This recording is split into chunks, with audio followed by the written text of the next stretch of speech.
আমাদের এই সাইডে এই মুহূর্তে অন্যতম বড় যে ঘটনাটা ঘটছে সেটা হচ্ছে পাকিস্তান এবং আফগানিস্তানের মধ্যে কারেন্ট যে কনফ্লিক্টটা তৈরি হয়েছে সে কনফ্লিক্টটা, এবং এই কনফ্লিক্টে গত কয়েকদিনে অনেক মানুষ মারা গেছে। পাকিস্তান সাইডে মারা গেছে 58 জনের মতো, আবার ওদিকে আফগানিস্তানের সাইডে মারা গেছে 200-র বেশি। তো সব মিলিয়ে 250-র বেশি মানুষ মারা গেছে। তো এই যে 250 মানুষ মারা গেল, এই যে ঘটনা প্রবাহ, এটা কিন্তু একদিনে হয় নাই, ধীরে ধীরে হয়েছে। প্রথমে আফগানিস্তানের ওই সাইড থেকে পাকিস্তানের ভেতরে কিছু অংশে হামলা চালানো হয়েছে, পাকিস্তান আফগানিস্তানের কিছু গ্রামে হামলা চালিয়েছে। এভাবে আস্তে আস্তে একটার ঘটনা প্রবাহ আরেকটার পরে আরেকটা, এইভাবে করে আস্তে আস্তে পুরো বিষয়টা এই বর্তমান রূপে এসেছে। তো প্রশ্ন হচ্ছে, এই মুহূর্তে সবচেয়ে বড় যে প্রশ্ন সেটা হলো যে এই যে পাকিস্তান ও আফগানিস্তানের মধ্যে কনফ্লিক্টটা চলছে, এটা কি সামনে আরও বড় হবে না এখানেই থেমে যাবে? তো এই প্রশ্নের উত্তর দেওয়া খুব টাফ, বাট আল জাজিরা কিছু কূটনীতিবিদ এবং বিশেষজ্ঞের সঙ্গে কথা বলে তারা জানিয়েছে যে এই কনফ্লিক্টটা সামনে আগে আরও বড় হওয়ার তেমন কোনো সুযোগ নাই। তার কারণ হলো এখানে বেশ কিছু লিমিটেশনস আছে। আমরা একটু লিমিটেশনসগুলো শুনি, আল জাজিরা কী বলছে সেটা আগে বলে নিই, তারপরে আরও কিছু জিনিস বলবো। লিমিটেশনসগুলোর মধ্যে সবচেয়ে বড় লিমিটেশনস যেটা আল জাজিরা হাইলাইট করেছে পাকিস্তানের এক কূটনীতিবিদের বরাত দিয়ে, সেটা হলো যে আফগানিস্তান এবং পাকিস্তান দুই দেশই আসলে সামরিকভাবে একে অন্যের সঙ্গে খাপ খায় না। আফগানিস্তানের তুলনায় পাকিস্তানের সামরিক রসদ এবং শক্তি একটু বেশি, সো সরাসরি কনফ্লিক্টে আসলে যেতে পারবে না আফগানিস্তান। আবার সেকেন্ড সেটা হচ্ছে যে সরাসরি কনফ্লিক্টে যেতে না পারলে গেরিলা ওয়ারফেয়ার আছে। পাকিস্তানের কূটনীতিবিদের কথা হলো যে গেরিলা ওয়ারফেয়ারে আফগানিস্তান যতটা পারদর্শী, পাকিস্তানের সেনারা তার চেয়ে বেশি পারদর্শী। সো এইখানেও আসলে আফগানিস্তান খুব একটা সুবিধা করে উঠতে পারবে না। তো একদিকে রসদের স্বল্পতা, আরেকদিকে গেরিলা ওয়ারফেয়ারে অপরপক্ষ বেশি পারদর্শী, সেজন্য তারা সুবিধা করতে পারবে না, এর জন্য এই কনফ্লিক্টটা বড় হবে না। এটা হচ্ছে একটা কারণ। সেকেন্ড কারণ যেটা বলা হচ্ছে যে পাকিস্তান এবং আফগানিস্তানের কমন কিছু বন্ধু আছে। এই কমন বন্ধুদের মধ্যে একজন হলো চীন। চীনের সঙ্গে পাকিস্তানেরও সম্পর্ক ভালো। চীনে ইনফ্যাক্ট পাকিস্তানে এখন যা সামরিক রসদ কিনে, এইটা ম্যাক্সিমামই কিনে চীনের কাছ থেকে। একটা সময় ছিল সে ইউএসের কাছ থেকে কিন্তু সবচেয়ে বেশি সামরিক রসদ, এখন সে চীনের কাছ থেকে সবচেয়ে বেশি সামরিক রসদ কিনে। তো চীন নিশ্চয়ই চাবে না যে তার যে দুই দেশের সঙ্গে সম্পর্ক ভালো, সে দুই দেশের মধ্যে একটা কনফ্লিক্ট তৈরি হোক এবং সেইটার একটা রেশ তাকে সহ্য করতে হোক। আর চীন আসলে ওই অঞ্চলটা ঠান্ডায় রাখতে চাইছে। কেন ঠান্ডা রাখতে চাচ্ছে সেটা আমি বলবো, একটু পরেই বলবো। বাট আপাতত শুনে রাখেন যে চীন চায় না আফগানিস্তান এবং পাকিস্তানের মধ্যে যে অঞ্চলটা আছে, এই অঞ্চলটা কোনোভাবে উত্তেজিত হয়ে উঠুক বা কোনো ঝামেলা হোক। সেম কথাটা খাটে সৌদি আরবের জন্য। সৌদি আরব খুব রিসেন্ট পাকিস্তানের সঙ্গে একটা প্রতিরক্ষা চুক্তি করেছে। এই প্রতিরক্ষা চুক্তির অধীনে তাদের এমন একটা জিনিস তৈরি হয়েছে যে আজকে যদি সৌদি কোনো আক্রমণের কবলে পড়ে তাহলে পাকিস্তান এগিয়ে যাবে, পাকিস্তান কোনো আক্রমণের কবলে পড়লে সৌদি এগিয়ে আসবে। এবং পাকিস্তানের যে পারমাণবিক অস্ত্র আছে সেইটার সুরক্ষা পাবে সৌদি আরব। অনেক বড় চুক্তি। এবং রাইট নাও যে কনফ্লিক্ট চলছে, এটা যদি বড় হয় তাহলে সৌদি আরবকে ওই চুক্তির কারণেই পাকিস্তানের পক্ষে এসে দাঁড়াতে হবে। এখন প্রশ্ন হলো, সৌদি আরব কেন এখানে এসে আফগানিস্তানের বিরুদ্ধে দাঁড়াবে? কারণ আফগানিস্তানের সঙ্গেও সৌদি আরবের যে সম্পর্ক খারাপ, বিষয়টা কিন্তু এমন না। তো আলটিমেটলি সৌদি আরবও চায় না যে এখানে আফগানিস্তান এবং পাকিস্তানের মধ্যে কোনো কনফ্লিক্ট হোক, বা এই যে তার যে সীমান্তের কাছাকাছি একটা অঞ্চল, সেই অঞ্চলটা উত্তেজিত হয়ে উঠুক।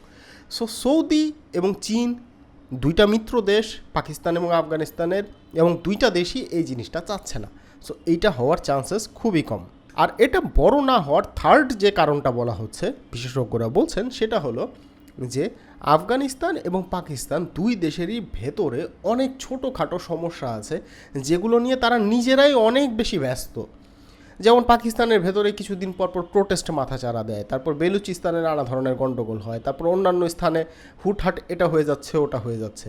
সো তাদের ওগুলো নিয়েই মাথা ঘামাতে হয়, ওগুলো নিয়েই ব্যস্ত থাকতে হয়। আবার আফগানিস্তানেরও সেম। আফগানিস্তানেও অনেক সমস্যা, এখনও তারা বিদেশি সমর্থন জোগাড় করতে পারে নাই, অনেক কিছু নিয়ে কিছু করতে পারে নাই। সো তারাও চেষ্টা করছে ওই জিনিসগুলো, ওই প্রতিবন্ধকতাগুলো কাটিয়ে ওঠার।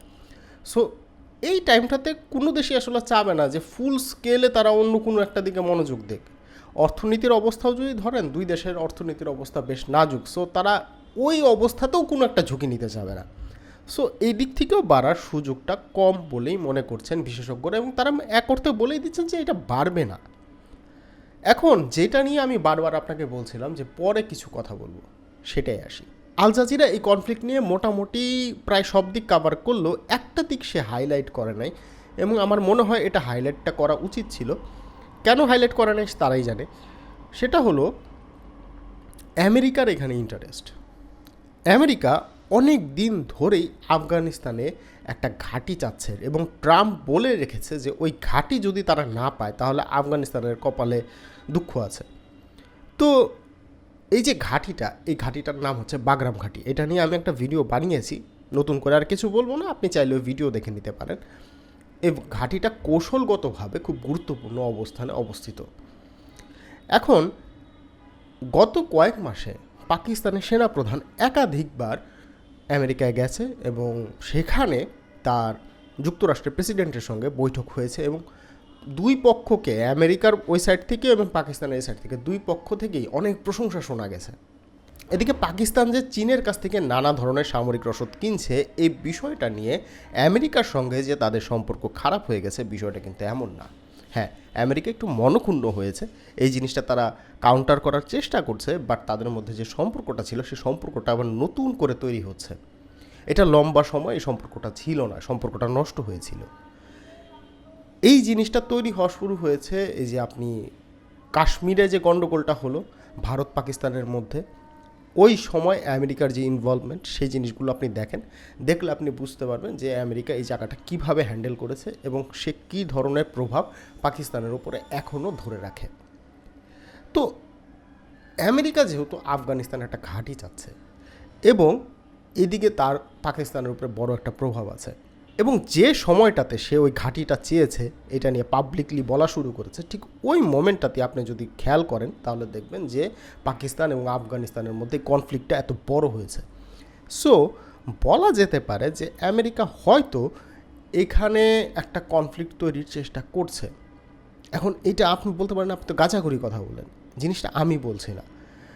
বিশেষজ্ঞদের মধ্যেও বা নানা ধরনের যে বিভিন্ন পর্যবেক্ষকরা আছে, তারা নানা সময় নানা ধরনের পর্যবেক্ষণ বা পসিবল সিনারিও তুলে ধরে। পসিবল সিনারিওর মধ্যে একটা এইটাও।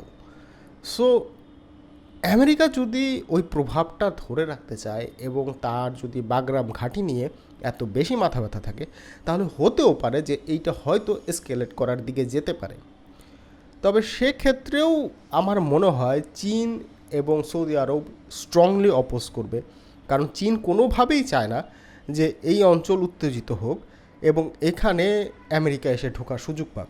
আপনি যদি এই মুহূর্তে আমাকে জিজ্ঞেস করেন তাহলে আমার কথা হলো যে এই মুহূর্তে অনেক কিছুই ডিপেন্ড করছে আলোচনার উপরে, এবং একটা শক্তি আরেকটা শক্তিকে কোন কোন জায়গাগুলোতে ছাড় দিচ্ছে সেই বিষয়গুলোর উপরে। যেমন আফগানিস্তান হোক, পাকিস্তান হোক, চীন হোক, আমেরিকা হোক, সৌদি আরব হোক, কারা কাকে কোন জায়গাটায় কোন অংশটা ছেড়ে দিচ্ছে এবং কোন অংশটা পাচ্ছে, সেইটার উপরে ডিপেন্ড করে এইখানের যে আঞ্চলিক স্থিতিশীলতা সেই জিনিসগুলো থাকবে। আর একটা জিনিস ভুলে যাবেন না যে রিসেন্ট আফগানিস্তান কিন্তু ভারতে একটা সফর করেছে, ভারতের সঙ্গে তারা একটা সম্পর্ক বিল্ড আপের চেষ্টা করছে। এই জিনিসটারও কিন্তু সুদূর প্রসারী প্রভাব আছে। সো কখনো যদি এই অঞ্চলে ওই জায়গাটা উত্তপ্ত হয়ে যায়, আপনি বলতে পারেন যে সেইটা আমাদের ঘরের দোরগোড়া পর্যন্ত উত্তপ্ত হয়ে যাবে। তো যাই হোক, সামনে কি হয় দেখা যাক। আমার আজকের ভিডিও এই পর্যন্তই। সবার জন্য শুভকামনা, ভালো থাকবেন সবাই।